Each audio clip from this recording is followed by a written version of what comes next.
È stato un grandissimo piacere avere qui oggi ospiti i referenti di Protection for Kids e di tutti i soggetti che sono un po' l'anima di questo evento di volontariato che ha lo scopo della costruzione di un orfanotrofio in Uganda. L'appuntamento è per il 6 giugno a Villa Giustiniano Antononna a Busco di Ponte di Piave. È un appello, non mancherò e non dovete mancare, perché quando decidiamo di fare qualcosa per gli altri, lo facciamo anche per noi stessi. Protection for Kids è un'organizzazione che si occupa di tutelare i diritti dei minori sia in Italia che all'estero, sia nel mondo reale sia nel mondo del digitale.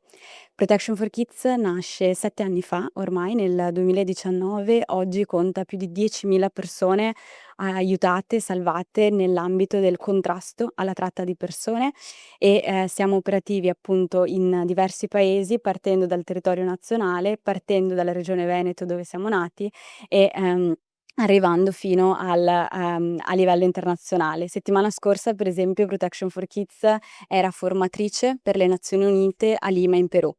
È successo secondo me per il destino. Ho conosciuto prima Anna Chiara a un evento di Confapi e dopo qualche giorno mi sono trovato in mezzo al deserto in una gara di macchine con Andrea, che anche lui è un cofondatore. Da là abbiamo cominciato a collaborare insieme. Sono stato colpito quando mi hanno detto vieni via in missione con noi. Quando siamo andati in missione ti rendi conto che i problemi che hai qua, confronto a quelli che hanno i bambini là, soprattutto i bambini parlando da padre, capisci che è meglio dargli una mano. E non è più, come ho detto anche prima, non è più è una cosa umana andare là per dargli una mano a queste persone.